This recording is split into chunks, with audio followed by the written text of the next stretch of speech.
From the State Farm Center in Champaign, Illinois, I'm Alden Woods. This is Sam Beisheisen. We're with the IDS. We just watched Indiana's 80-74 victory over Illinois. It was their second win in the last 13 tries in this Assembly Hall. This building used to be called Assembly Hall as well. And this, their second win since 2000 on the road at Illinois. Sam, we saw a lot of runs in this game, a lot of up and down play. What did you see? Yeah, we did see a lot of runs in this game. Illinois started out on an 11-2 run. At one point, I think Indiana had a 21-2 run. Indiana themselves went like a 30-12 run. There's just a lot of one-sidedness throughout the game, like constant one-sidedness. But that made for a very even game, which is kind of weird how that happened. Which Tom Crean said was very exciting. Which it was. It was fun to watch. Indiana, I think, looked completely the opposite as they did against Michigan State in terms of just the way their offense looks. Ball was constantly moving.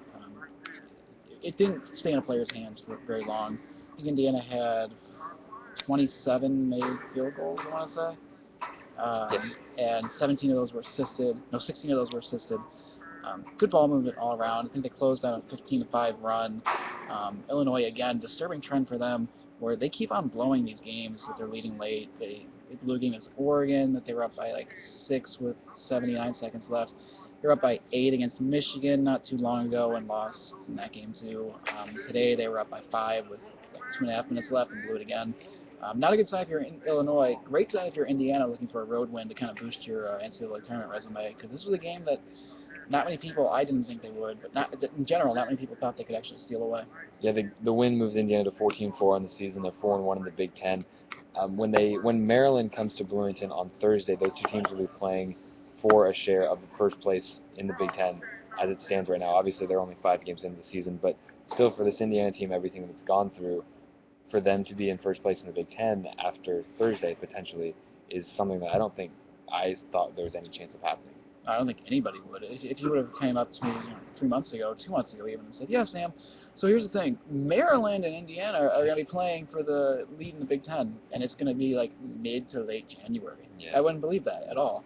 But just the way this Indiana team is playing right now, somehow managed to out-rebound Illinois by 6, despite not having any centers.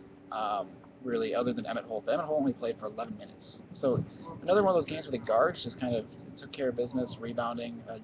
Troy Williams, a forward, had 9. James Blackman Jr. had 7. It's the second consecutive good rebounding game for him. He led IU with 6 in the last game, a win against Penn State.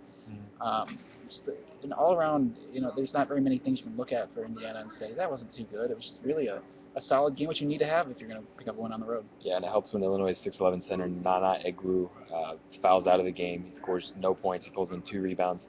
He was the biggest guy on the court by more than 4 inches for most of the game, and he was kind of ineffective. Colin Hartman and Troy Williams combined to front him. They double-teamed him. They forced him to kick out, and he really couldn't get anything going. He's not a great scorer, but when you're 4 inches taller than everybody else, you're expected to do something. Yeah, talking to Troy Williams, was it after the game, when he mentioned that Egwu had 0 points, he's like, I didn't even realize he had 0 points. We had Colin Hartman on him, as if that meant that he was going to get up a ton of points. Right. That just kind of shows I guess the surprise in this team. I guess I don't want to say they're doubting themselves, but I think they don't exactly have the highest expectations for things. They know their weaknesses, and they know that they're going to try to be exploited by opponents.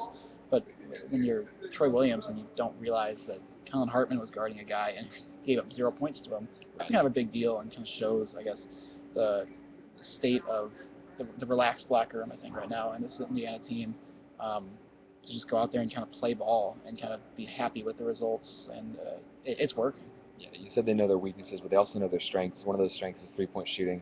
Indiana shot 11 of 25 from 3 today. And we really saw James Blackman Jr. have his first good shooting game in a long time. He had been shooting 27% from 3 in his last 9 games. He had been struggling. He hadn't hit multiple threes in a game. Well, he did it on Tuesday against Penn State, but he had not done it since then in 8 previous games, excluding Georgetown. And it was really just a game where I think it was James Blackman's probably best game in an IU uniform. He didn't score as many points as he did against SMU. He didn't hit as many threes as he did against Georgetown in New York.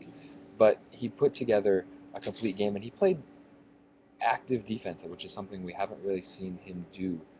So I think maybe the struggles that he had at the beginning of the Big Ten, maybe we're starting to see those kind of fade away as he settles into his role in the team and as he settles into getting used to what the Big Ten is, because it's a lot different than playing in high school in Fort Wayne. I think that's a huge part of this is he's learning his role. I mean, when James came in here, what exactly are you, James? Are you supposed to be the guy that's going to take over for Yogi if he leaves, or like what are you? I think he's learning that he is a scorer, but he has to play defense. And James Blackman Jr., if he can learn to play defense, that's a scary little thought. Because when he came in here in those first few games, he just didn't play defense. Like, it's not that he wasn't trying, it's just that he wasn't good at it. Right. Today, him and Troy Williams both played really, really strong defense. Creamer's just applauding them to no end, it seemed like, just about how efficient they were. And Troy Williams was really efficient. He was 8 of 10 shooting. Blackman was 7 of 12 shooting. But they just made very little mistakes. They weren't turning the ball over. They weren't getting beat badly by anybody. And yeah, Illinois, in the case of James Blackman Jr., was missing their two dominant guards to start the season, two of their starting guards to start the season. But still, you play with what you got, and James was not really giving up much of anything, which is good to see. The center situation was still kind of weird. Ryan Burton went out there for a whole minute. He didn't do anything in that minute. Oh, yeah, no, he actually did. Ryan Burton did he did nothing. He had 1 minute, actually. That's a trillion. And yeah, so that's good for Ryan Burton. Stanford Robinson, who we all hyped up a little bit. I wrote about Stanford Robinson because, hey, Stan was back. He didn't really come back too much today. He was 0 of 2 shooting, 0 points in 9 minutes. Max Holtzel, he showed up, played center, which he even admitted I would never have thought playing center in the Big Ten was going to happen. He had 5 points. And then Emmett Holt, like we were talking about earlier, kind of in and out. So really, mostly Indiana played without a center all day, an active center. Yeah, which is something throughout the game, which is what they've been doing, kind of, or have been having to do, but it just didn't seem like it was a big hole today.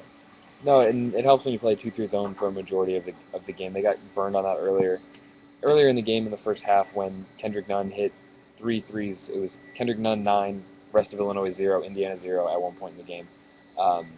But IU figured out that 2-3 zone, and they were trapping and they were collapsing, and it caused some turnovers and it caused some problems for Illinois. Yeah, and Indiana themselves did not turn the ball over hardly at all. Just 9. That's a big deal. Illinois turned it over 10 times. It's an Illinois team that really is one of the better teams at not only just not turning the ball over, but turning you over. So that was good for Indiana. It's really not much to complain about. If you're Tom Crean, You're pretty happy. And that's something, I wouldn't have guessed, like we talked about earlier. So as we mentioned, IU plays again at home, Maryland, Thursday night at 9 o'clock. I believe that's an ESPN game, which is why it's at 9 o'clock. Hate those start times.